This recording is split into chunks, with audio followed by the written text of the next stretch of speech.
dark hair. Friends in the hallways, adventures we find, spells and enchantments, trouble on our mind. That's so wizards, oh, oh, oh, oh. Life is a spell we know. We're casting joy and glow, oh, oh. That's a wizard show. Broadcasting live from Site B, which is located in the imaginary town of Fresno, Nevada, which looks suspiciously like Ventura County under a thunderstorm warning. It's your boy, the OGGM, just bringing you this late-breaking, earth-shattering news. The 10-year-long Obelisk plotline that ran through every single Wizards of the Coast product from 2014 to 2024 was supposed to be resolved by the Vecna book, but at the last minute they decided, fuck that. We're going to do something completely stupid instead. Really? Really? We're supposed to be surprised that the 10-year-long Obelisk plotline, one of the consistently good sub-stories running through the product, brilliant foreshadowing on Chris Perkins' part, was always supposed to be about Vecna, but at the last minute you changed your mind? Oh no. I am so not surprised. I will think I have a heart attack and die from not being surprised. Was there anybody on the planet who didn't think it was going to be about Vecna? We knew it was going to be about Vecna. There's not a single person who was actually paying attention to the plot line of the Obelisk, and mind you, there weren't many of us. I was like, yeah, it's going to be Vecna. This is a 10-year-long build-up to some major 50th anniversary storyline featuring Vecna and Obelisk and time travel and the D&D multiverse, and it's gonna wind up, a 50-year-long history about our boy Vecna, one of the consistently oldest, longest-running villains in D&D, right? I mean, who's more iconic than Vecna except for maybe Tiamat when it comes to D&D villains, right? It's Vecna. Oh, Vecna, you're so fine, you blow my mind. Say Vecna. So, yeah, we always knew it was supposed to be Vecna. At least we hoped. Because that's what we felt for the few people that still followed the plotline. I mean, even when I was like, fuck you, Wizards of the Coast, I was still like, except the plotline with the Obelisk, because that's kind of cool. And for those of you who don't know what I'm talking about, because it was very subtle, all the way back from 2014 with Minds in Findelver, all the way through whatever the last book in 2023 was, there have been these obelisks or mentions of these obelisks or mentions of this coven of hags somewhere in every D&D product. Sometimes it's just a little teeny picture, part of a larger picture. Sometimes it was something that was mentioned in the credits or that little introduction thing that was on the back of the first page. Sometimes it was just an off line. But there's been this consistent Chris Perkins running storyline about these mysterious time-traveling obelisks, and they played a major part, or at least they were supposed to play a major part, in Rime of the Frost Maiden, which was supposed to then spin into Vecna, Eye of Ruin, and accumulating the 10-year-long story to tie in to the 10-year anniversary of 5e and the 50th anniversary of Dungeons and Dragons, and it was all going to be Vecna's fault. But somewhere along the way, Chris Perkins got sidelined, and they decided to do something completely different, which was completely lackluster and, a piece of crap storyline, and resolved it with, it was Mind Flayers. No, it wasn't. It was Vecna. It was always Vecna. No, Vecna's been doing something completely different. We're going to do this Eye of Ruin Vecna thing, which was just awful. It did not do the storyline or the 50th anniversary justice. Didn't even get a 50th anniversary t-shirt, which I'm still upset about. So let's see what Chris Perkins says, or how they even got this. I love that they're saying this now, right before, right as the numbers drop, they're saying, oh yeah, we always meant for it to be Vecna, but we changed our mind. And now we're telling you guys, right? No. We always knew. So Chris Perkins says, I don't know when this interview was held. I don't know how old this interview is. He wanted to do a time travel adventure. It was always supposed to be a time travel adventure. It was always about time and attention and different magic. And he wanted it to feel all weird and goofy and be kind of like Expedition to the Barrier Peaks. And like, the magic was going to be so different and so weird that you were going to have to try and figure it out. And what was Vecna up to with the time traveling? And then it was dropped because, well, no, he wasn't in charge of it anymore. He got rolled off to this, advisor position. He couldn't work on day-to-day adventure creation anymore. Sort of lost the plot. So yeah, that's because they, here, Chris, you're going to be in charge of something completely different.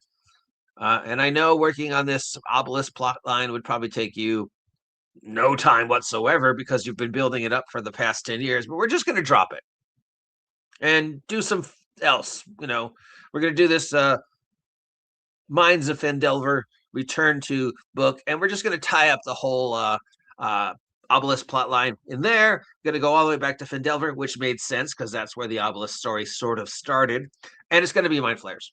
Because who else would build weird time traveling obelisks besides Mind Flayers? I don't know. How about Vecna, one of your most iconic villains?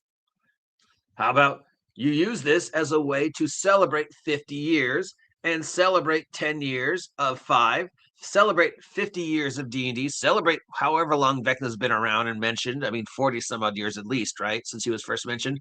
The eye and hand of Vecna, the sword of Kos, right?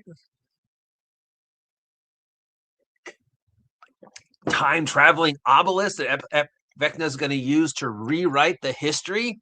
I mean, wasn't that sort of the major subplot of Tomb of Annihilation? Wasn't that the obvious major subplot of Rime of the Frost Maiden? That it was always Vecna, all the time, 24/7, 365 days a year is Vecna, Vecna, Vecna. And if you call now at no additional charge, we'll include this completely pointless plot that had nothing to do with the 10-year-long thing. So we as an audience got screwed. What a shock. Vecna got screwed. What a shock. Chris Perkins got screwed. What a shock. And we're left with, 5.5, which really doesn't have a story. And we really don't know what, if anything's going on with 5.5. And it's just sort of mumbling along. And Vecna is left sort of on the side, like all the other major bad guys, to be chopped up and regurgitated by the AI. But as regards to the Obelisk plotline, it's gone, which sucks because the Obelisk plotline was cool. It was hinting at so much more going on behind the scenes. We knew Chris Perkins had the capability of telling us an amazing story, and to spend 10 years hinting at this storyline and only to have it, dumped down the toilet at the last minute instead of being able to resolve it the way it should have been resolved just kind of sucks. Wizards could have done better. If only, I don't know, somebody else said, you know what? I can do better. If only somebody, oh, wait, somebody did. Hey guys, I just want to take this moment to shout out our very good friend, Scott McClintock, and his Doom Forgotten Realm modules. There's 4 of them available on drive-thru. I have all of them. I don't know why the link is showing only 2, because he's made 4, maybe 5, of this amazing story where he basically goes through all the adventures up to Tomb of Annihilation and Rime of the Frost Maiden, and asks the question, what if the good guys lost? And he retells all those stories from the point of view of what if the good guys lost, going up to Tomb of Annihilation. What if Sarasek won? And it's all Vecna. And he tells this amazing story of how Vecna basically takes over the Forgotten Realms. The rise, fall, redemption, fall of Vecna. And it is an amazing story. I absolutely love it. A post-Holocaust D&D story told from the point of view, what if the bad guys won and the heroes lost? I mean, I loved the plot of Tomb of Annihilation. It is my favorite D&D adventure. I mean, that I think Wizards made. It's not the best D&D adventures that Wizards made. The best D&D adventure that Wizards made is Fendelver, the first one, but it's my favorite. It is the most D&D adventure Wizards made for 5e because it features all my favorite things. All the things that are just so D&D. Dinosaurs, pirates, lost civilizations, a Sarasac, a dead god, all the the death plague, the death curse. Anybody who'd ever been resurrected suddenly dies. Liches, vampires suddenly lose their contact with the negative plane. It was such a good story, and it was also freaking hilarious because the co-writer was the Adventure Time guy. So for every minute of horror and dread and oh the fuck, what am I gonna do? This person is Elminster's dead. We had just this nonstop comedy, and it had time travel. Yeah, it was great. And so I highly recommend to use the link to check out Scott McClintock's Tales of Vecna. I should have him on again. I think he was one of the first people I ever interviewed. And it's been a long time. I should reach out to him and talk to him about the Obelisk story, since he did rewrite the complete history of Vecna and the world. Yeah, I should reach out to him and go, hey, now that Wizards of the Coast has said this, what's your take on the Obelisk storyline? So yeah, if you were a fan of the Obelisk storyline, fuck you. We dropped it, but like now a year later, we're gonna admit, oh, it was always meant to be Vecna, but it's Chris Perkins' fault. No, it's not.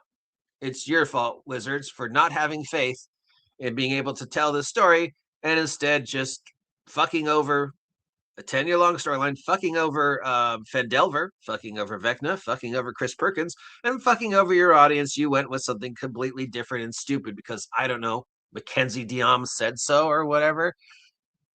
Anyways, once again, ignore everything Wizards of the Coast has made for Vecna and instead check out Scott McClintock's Doom Forgotten Realms, available on drive-thru. Huge fan. If I ever ran a 5e game again and it wasn't Dinosaur Jungle Pirate Island, I'd run this, and I'd run it from the beginning of the end of Tomb of Annihilation with the premise that the Tomb of Annihilation death curse succeeded. So now you have this basically post-Holocaust Forgotten Realms where anybody who's ever resurrected dies. Liches and vampires and all the major creatures that have access to the negative material plane lose it. All the gods, or at least most of the gods, are either locked away or dead. Go play. That's the Forgotten Realms you have to deal with. I mean, post-apocalypse Forgotten Realms, trying to save dead gods, trying to fight Vecna's Sarasac's forces. Sarasac looking at what he did and went, oh boy, did I go too far this time? You know, I mean, I don't know. What do you think Sarasac would regret that he succeeded for the first time? And he's like, oh shit. Wait, I'm a lich, and I just locked myself away from the negative plan. Fortunately, he did have a backup, but yeah, still. Imagine being one of the Forgotten Realms' major liches like Zastam and suddenly losing all your powers, or being Strahd and suddenly losing all your powers. Imagine all the clerics and suddenly can't contact their gods. It's like the Time of Trouble Avatar Crisis, but done right.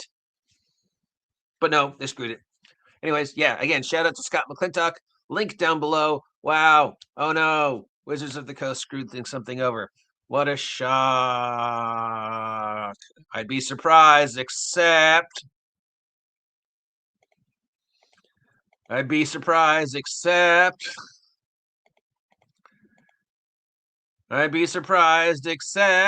that's so Wizard!